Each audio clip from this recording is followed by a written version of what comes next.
Now, our next speaker doesn't need to learn that lesson. Earlier this year, I had the distinct pleasure of joining him as he signed the most important expansion on the right to keep and bear arms in his state's history.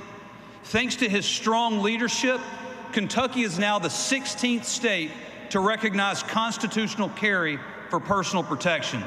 Friends, let's hear it for the great governor of the Commonwealth of Kentucky, Matt Bevin.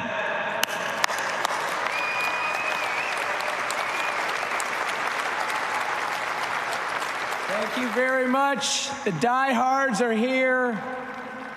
Thank you for being here from all over this country, all over this region. Thank you for coming out today. I wonder what it is that drew you here from different places. I have a sense of it. It might have been listening to the president. It might have been your appreciation for the freedoms we have in this nation. It might have been just a fact to be with other people who respect and defend our Second Amendment. Any number of reasons may have brought you here, but do you not love the United States of America? Are we not blessed? We are blessed to be in the United States of America. Do you believe in the future of this nation? Do you love our president? Do you love the fact that he stands firm for us? Are you willing to defend this nation? Are you willing to defend this Constitution? I'm guessing in some measure you are. This is why you are here. This is why you have gathered. I am indeed the governor of Kentucky. This is the first political job that I've ever had.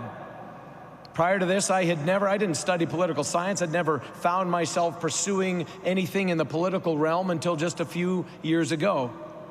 I happen to also be the only Republican incumbent that's actually running for re-election in 2019. You hear a lot about what's coming in 2020, and it's true. But I'm the proxy for what's going to happen in 2020 as they experiment in Kentucky in 2019. So if you happen to want to get engaged in the political process, to stand in the gap in this year in advance of the big year next year, I know a guy. I know a guy in Kentucky that would be grateful for your help. MattBevin.com, that's all I'll say. You can figure it out from there. But quite literally, we have a lot at stake, not only in Kentucky in 2019, 2020 in America. I'm a guy that really, I've been asked often why I wanted to be the governor. What I said then, I say every time I've been asked. It wasn't so much a function of wanting to be, as the fact that I was willing to be. This is what I'm grateful to those of you who are willing to take times out of your schedules to be here, that are willing to give of your time, your talent, your treasure to support these constitutional values that we take so much to heart. We need more men and women that are willing and fewer that want, so that we get less of the video that we saw a moment ago of people who seem to think that they do own us, that they do rule us, that somehow we are under them as opposed to we being in charge of them. These are the things that are at stake for us. It's interesting. I'm blessed to be the governor of a state where we value things like constitutional carry. It wasn't that heavy a lift. It's a shame it took us this many years. It does take leadership, though. And the people that are responsible at the heads of respective states and of this nation, it makes all the difference in the world. You've heard the president, you've heard others talk about being under assault, about the fact that our values and the things that we uphold, these Judeo-Christian principles, these constitutional rights, the right specifically to keep and bear arms, that these things are under attack. And it's true. This isn't just anecdotal. This is true. There was a similar time not too many years ago, 240 some odd to be exact, but in the spectrum of human history not that long ago, a man named Thomas Paine, who on the third week of December in 1776 put his pen to paper, wrote some fairly famous words. He said, "These are the times that try men's souls." Everybody knows that line. He then went on to say that in the times of crisis, like they were in then, he said, "It is the summer soldier and the sunshine patriot that will shrink from the battle, that will shirk the responsibility." And he said, though, that it is the man and the woman who stands by her now that deserves her thanks, that deserves her respect. You are those men and women. You are the ones who are standing by your nation now. And I thank you. As the governor of Kentucky, I thank you. This nation thanks you. You hear a lot. It's interesting. It was actually, believe it or not, it was the third week of December, 15 years after that. 15 years after he wrote those words.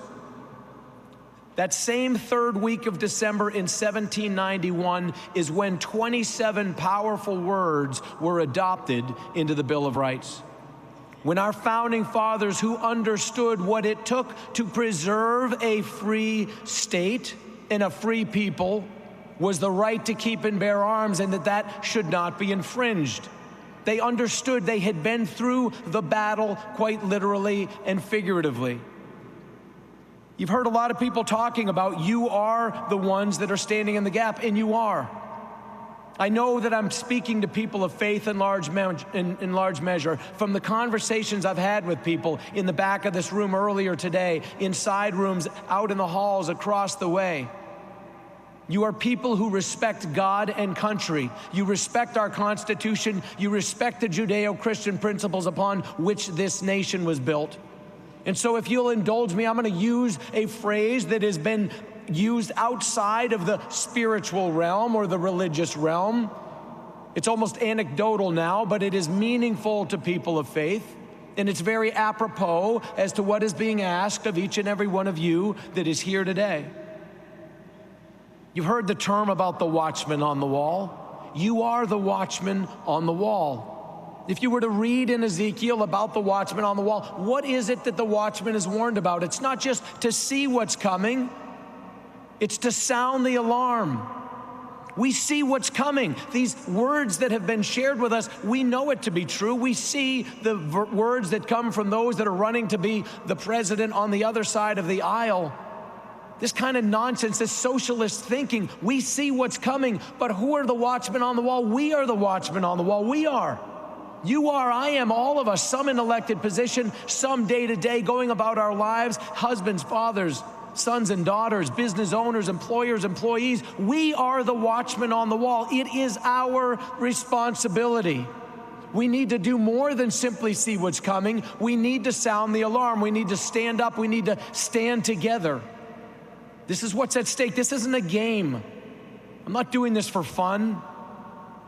This matters. I'm a military veteran. I served with guys who are dead, whose children have grown up without a father, because they, like 1.5 million Americans since the inception of this nation, have given their lives in uniform to afford us the ability to freely assemble, to freely speak, to freely worship, the freedom of the very press that so often we're frustrated with. Nonetheless, people have given everything. Everything. This isn't a game. This isn't a game. But there's a warning for the watchman on the wall. If we see what's coming and we don't sound the alarm, it's on us. We don't get a free pass. We have a responsibility. This nation is worth fighting for. These values are worth fighting for. They're worth defending. I asked you a moment ago why you're here. I'm assuming it's because you want a free society for your children and your grandchildren, that liberty matters to you, that the Constitution of the United States matters to you, that these things are worth defending. But the question I have for you is, how badly do you want the better America, the greater America, the America that we all came here, that we've talked about, that people on this stage have spoken about? How badly do you want it? Do you want it as badly as the people who risked everything, came over here in rickety boats, risking their lives, many losing their lives, to come for the very freedoms that we have the luxury of being able to disregard and ignore and take for granted? Do you want it that badly? Do you want it as badly as those men in the winter of 1776, when they were reading the words of guys like Thomas Paine, and they were thinking about what it would be if they were to be able to free themselves from the suffocating cloak of tyranny, and they found themselves huddled in Valley Forge? If they were lucky enough to even own shoes, they ate their shoes to keep from starving to death. Do you want it that badly? Do you want it as badly as those men who stepped off transport carriers onto Omaha Beach? They saw what was happening. They saw the bodies in the water. They saw the blood in the water. They saw the bodies on the beach. They saw the machine gun nests on the cliffs. They knew their odds were slim to none to make it, but they came off wave after wave after wave, stepping over the bodies of their dead friends, trying to climb a cliff, to take out an enemy, to then march inland to free a nation that wasn't even their own. Do you want it that badly? Do you want it badly enough to be on the roof of an embassy compound in Benghazi knowing that you have almost no chance, but this is what you said you would do when you took an oath to uphold and defend the Constitution of the United States of America? Do you want it that badly? Because I tell you, if we don't want it that badly, if you don't, if I don't, then we don't deserve it. Then we don't deserve it. America was not handed to us on a silver platter. It will not pass from us to the next generation without some modern-day version of our own lives, fortunes, and sacred honor. Not a bumper sticker. Even in an election year, that wasn't a campaign slogan for those guys. Our state motto in Kentucky is a simple one. United we stand, divided we fall. It's powerful. It's absolutely true. You hear a lot about the gun lobby, the NRA, this nefarious gun lobby. You're the gun lobby. 5 million of us, we're the gun lobby. We're it. 5 million of us strong. United we stand, divided we fall. I'm unapologetic about many things. The wonderful thing about not needing a political job is you can do whatever you want in terms of following your true convictions. I'm unapologetic about my faith. The Judeo-Christian principles that I was raised with inform my entire mindset, my decisions as a husband, as a father, as a business person, now as the governor of the Commonwealth of Kentucky. They inform my thought process as I look at the history of this nation and I look at the men and women of faith on whose shoulders we stand. I pray for my children for two specific things. I pray for this nation, for our president and vice president. But what I pray for our children is this, and it's a simple two-part prayer. It's not the same words, but I pray it with them. I pray it when I'm not with them. It's the same thing I pray for you, for those that have assembled here this week, for people who share these values who were not even here, for people who love America.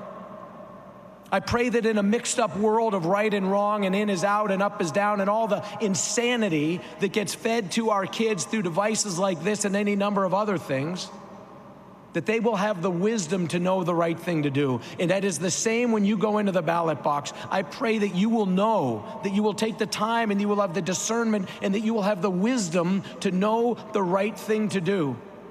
But I pray for my children for a second thing, and I pray this for you as well. I pray that you won't just know the right thing to do, because sometimes that's the easy part. I pray that you will have the courage to do that right thing. That you will know what needs to be done and that you will have the courage to do that right thing. This is my prayer for you. This is my prayer for America. United we stand, divided we fall. Thank you.